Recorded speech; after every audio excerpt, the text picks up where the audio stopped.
Let me ask you something, and be honest with yourself when you answer this. Have you ever looked at someone who's wildly successful, maybe a founder, a CEO, or even someone in your own circle, and thought, what do they have that I don't? Because here's what most people assume, that rich and successful people just got lucky. Wrong family, wrong city, wrong timing, and that's why you haven't made it yet. But that's not the full story. And deep down, you already know that. Today, we're going inside the minds of people who have built real, lasting success, and we're pulling out 6 specific traits that almost all of them share. Stick around till trait number 5, because that one quietly separates the people who almost make it from the ones who actually do. Let's get into it. Trait number 1 is they are obsessively clear about what they want. Most people are vague about their goals. They say things like, I want to be successful, or I want to make more money, and then they wonder why nothing changes.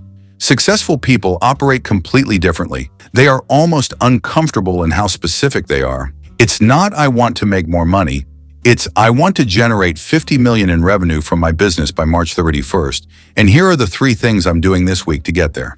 That level of clarity isn't natural for most of us. It takes practice, but it's incredibly powerful because your brain doesn't work on fuzzy targets. Rich people aren't just dreamers, they're precision thinkers. Trait number 2 is they have an uncomfortable relationship with comfort. Here's something nobody puts on a motivational poster. Successful people are genuinely okay with being uncomfortable. Not in a dramatic, I suffer for my craft kind of way, but in a quiet, consistent, daily kind of way. They make the cold call they've been putting off. They have the difficult conversation with an employee. They invest in something uncertain when every instinct says, wait. They wake up and do the work even when there's zero motivation to do so. You and I were wired to avoid discomfort. It's biological. Our brains are literally designed to keep us safe and warm and not take risks. But success almost always lives on the other side of that discomfort. Think about the last time you avoided something because it made you anxious. What would have happened if you just done it anyway? That question, what would happen if I just did it anyway, is a question successful people ask themselves constantly. Trait number 3 is they treat time like it's their most valuable asset. You can always make more money. You cannot make more time. Successful people understand this in a way most people don't. They are almost religious about how they spend their hours. They say no to things constantly. They guard their calendar like it's a bank vault. But here's the really interesting part. It's not just about being busy or productive. It's about ruthless prioritization. They ask themselves, is this the highest value use of my time right now? And if the answer is no, they either delegate it, delay it, or drop it entirely. Warren Buffett famously keeps his calendar almost empty because he knows his highest value is thinking, not meetings. Now, you might not be Warren Buffett, but you can start asking that same question today. Look at your schedule this week. How much of it is you reacting to other people's priorities? How much of it is yours?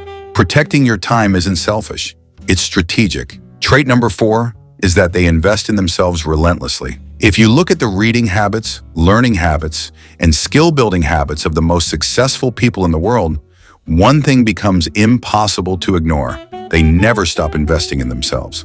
Warren Buffett reads 500 pages a day. Elon Musk taught himself rocket science from textbooks. Oprah has talked repeatedly about how education and self-development shaped everything she built. Now, here's what's interesting. This isn't just about books or courses, it's a belief system. These people genuinely believe that the ROI on improving themselves, their knowledge, their skills, their mindset, is higher than any stock, any property, any investment vehicle out there.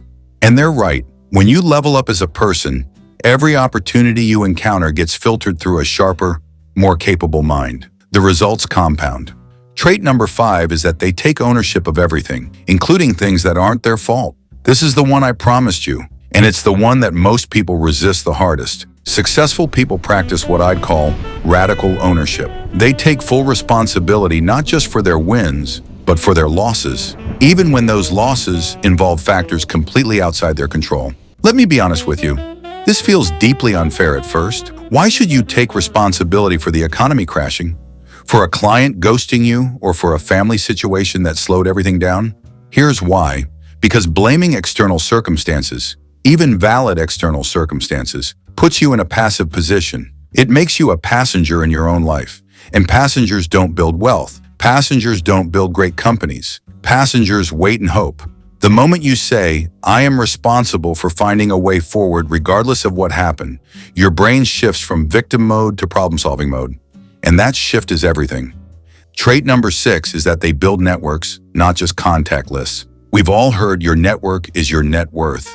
And most people interpret that as collect as many LinkedIn connections as possible, hand out business cards, go to every networking event, be seen everywhere. That's not what successful people do. What they actually do is build real relationships with a smaller group of people over a longer period of time. They invest in those relationships the same way they invest in their businesses. They add value before they ask for anything. They stay in touch consistently, not just when they need something. They lift people publicly and genuinely celebrate others' wins. The result is a network that actively works for them because the people in it actually like them and want to see them succeed. Here's the question to ask yourself. In your network right now, who would genuinely go out of their way to help you? If you can name 5 people, you're in good shape. If you're struggling to name 1, that's your work. Relationships are long-term investments. The earlier you start building real ones, the more powerful the compounding effect. Here's what I want you to do right now. Not tomorrow, not next week. Pick one of these traits and ask yourself, on a scale of 1 to 10, how strong am I here? Be honest. That score, whatever it is your starting point. If this video gave you even one idea that shifts how you think, hit that like button. It genuinely helps this channel reach more people who need to hear this. And if you want more content like this, subscribe. I'm here every week breaking down the mindsets and habits that actually move the needle. I'll see you in the next one.